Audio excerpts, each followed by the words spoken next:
So guys welcome to my new vlog. अनि आज चाहिँ नि फागुनको 2 गते होइन, ह्याप्पी भ्यालेन्टाइन डे सबैजनालाई। आज चाहिँ नि हामी कहाँ जानु लाग्यो अरे? आज चाहिँ नि हामी स्केट पार्क जानु लाग्यो। म चाहिँ अझसम्म एकचोटि गएन, यसो जान पर्यो। अब भ्लग पनि हुन्छ। अनि आजसम्म गएको पनि छैन, जान मन लागिरहेको थियो पहिल्यैदेखि। अनि आज चाहिँ साथीले स्केट पार्क जाऊँ न त भन्यो। अनि मैले ल जाने भए जाऊँ न त भनेर स्केट पार्क जाने भनेर म चाहिँ नि रेडी भइसकेँ। अनि हामी जान लागेको चाहिँ 4 जना। साधन चाहिँ नि एउटा मेरो मात्र भयो। अनि त्यही भएर एउटा साधन मिल्दैछ होला, केटाहरूले पनि आउँछु भन्दा थियो, त्यही सोध्दै छ। त्यो कुरिरहेकोमा चाहिँ नि साधन अब मिल्यो भने चाहिँ हामी निस्किहाल्छ भन। त्यही हो, अब के भन्छ अरे, साधन चाहिँ मिलेन। अनि एउटा साधन मान्छे 3-4 जना भयो। त्यही भएर अब हामी चाहिँ अटोमा जानु लाग्यो।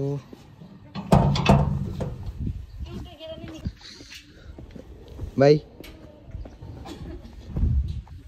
त्यही अब अटोमा अटो कहाँ अटो भनिरहेको, फेरि म फेरि फरारी, हाम्रो चितवनको फरारी आमामा साह्रै महँगो। त्यही चितवनको फरारीमा जानु लाग्यो अब हामी चाहिँ केटाहरू भएर स्केट पार्क जानु लाग्यो। नदेखेको भ्लग देख्नुहुन्छ अहिलेसम्म। यतातिर कति धेरै बच्चाहरू कस्तो राम्रो राम्रो। म चाहिँ नि अब पिपल चोक गएर बस्छु, केटाहरू त्यहीँ आउँछु भनेछ। सुबिन चाहिँ नि त्यहीँ छ, कपिल चाहिँ नि अटो लिएर त्यहीँ आउँछु भनेछ पिपल चोक। सो हामी चाहिँ पिपल चोक जान लाग्यो भन्दा जोस्। अब केही नयाँ देख्नुहुन्छ साथी देखिरहेको अन्त त्यो दाँत तार बाने त्यसै कमजोर लडेर नाकसाक ठोकेर नाक भाँचिने कि दाँत भाँचिने कि के अहिलेसम्म खेलेको छैन। म सबै कुरा सिक्नु पर्छ अन्त, केही नयाँ त गर्नु पऱ्यो, नत्र त काम छैन। यो अब हाम्रो त्यो स्कुलको एनिभर्सरी चाहिँ नि हिजो भएको। अब यो हिजोको भ्लग छुट्टै आउँछ, यो भ्लग छुट्टै आउँछ, नत्र साह्रै लामो हुन्छ फेरि।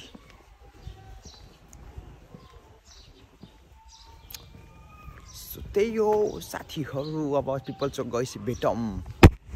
सो दिस इज आवर फरारी भन्दा केटा हो। अनि हिरो कपिल ल केटा हो। ल अब हामी चाहिँ हिँड्यो फरारीमा स्केट पार्कतिर। कडा कडा कडा गाह्रो।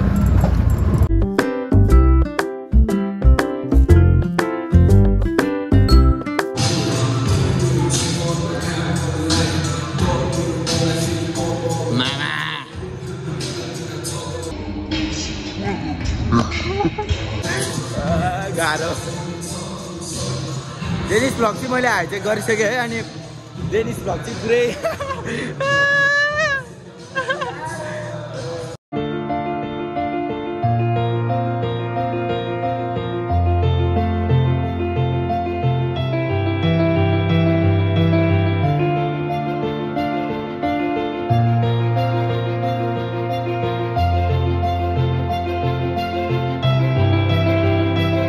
सिनेमैटिक।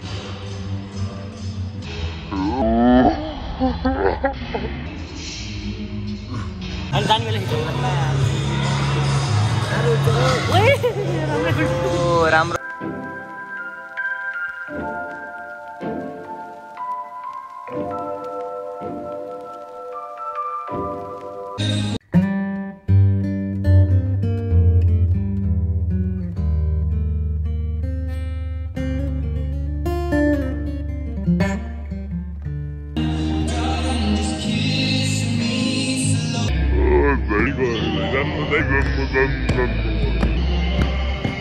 Janice vlog struggling. गाह्रो छ है साथी? किन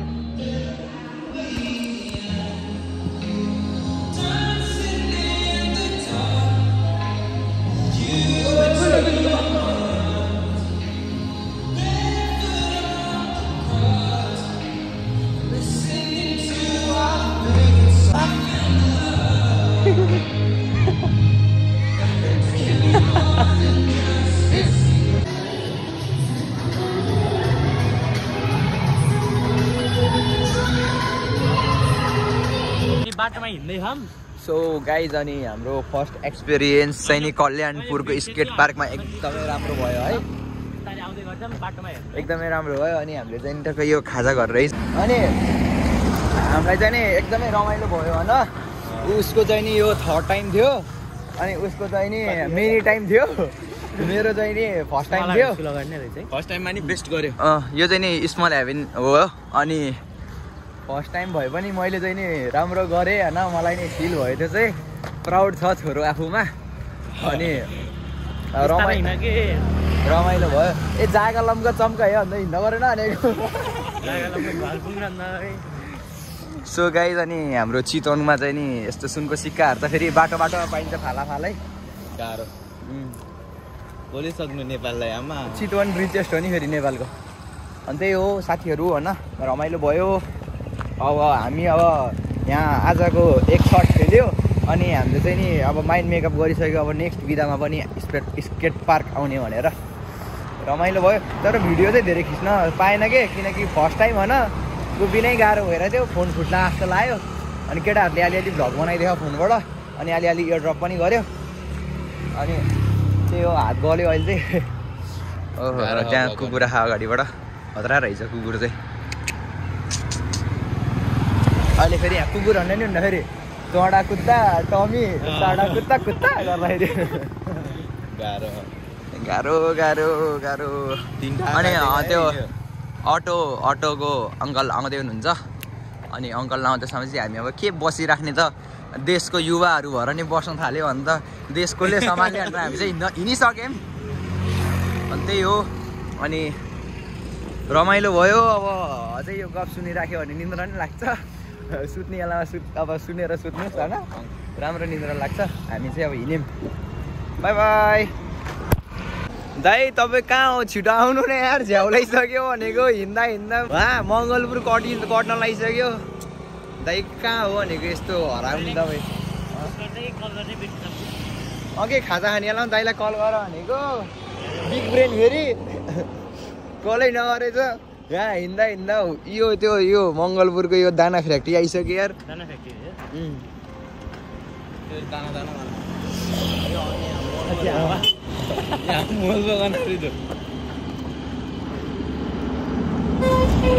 भन्दा त्यो एउटा डाइलग हो नि, जेसिबी आइसक्यो दाइ आएन यार। गाह्रो गाह्रो आम्मा। One eternity later. दाना फ्याक्ट्री त उता होपतिर पनि छ कि? उता नि छ, यहाँ पनि छ दुईटा।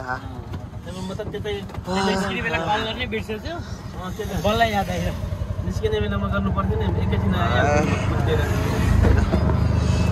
जे होस् अङ्कल चाहिँ आउनुभयो, खुसी लाग्यो। जे होस् धेरै हिँड्नु परेन।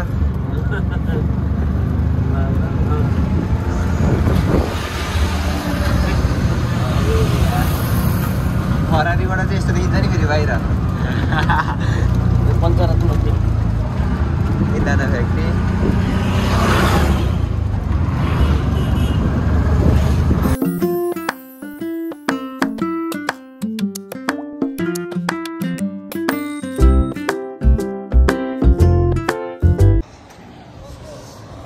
अनि म चाहिँ नि यहाँ पिपल चोकमा झरेँ होइन अटोबाट। अनि पिपल चोकको अगाडि चाहिँ नि दुईवटा त्यो स्कुटर ठोकेर चाहिँ नि एक्सिडेन्ट भएको रहेछ। त्यो चाहिँ मैले अलिक खिचिनँ कि खिच्ने कस्तो कस्तो लाग्यो। अनि ट्याक्क म आउने बेलामा चाहिँ त्यो पुलिसले एउटा खैको आन्टीलाई लिएर गइरहेको थियो। हामीलाई देखाउनु चाहिँ जेनिस भ्लग्स हो। हस् हस् हस् हस् ल थ्याङ्क यू दाइ। ल होइन हामी ट्याक्क त्यहाँ पिपल चोकमा झर्दा चाहिँ नि ऊ हेरेको थियो क्या, पुलिसले चाहिँ लगिरहेको थियो त्यो एउटा आन्टीलाई। अनि त्यो बाटो चाहिँ खिच्ने अलिक कस्तो कस्तो लाग्यो क्या, अलि नराम्रो के भन्ने अब होइन, नराम्रो हुन्छ जे होस्। अनि एउटा खै के हो त्यहाँ एउटा दाइलाई सोधेको, अब मेल हो कि फिमेल हो थाहा भएन, तर एकजनालाई चाहिँ नि हल्का टाउकोतिर चोट लागेको छ अरे। अब आई विस होइन, अनि जो पनि हो एकदम छिटो सन्चो हुनुहुन्छ होला होइन, आशा गर्छु। त्यही हो, अब धेरै त बोल्न नि आउन्न मलाई।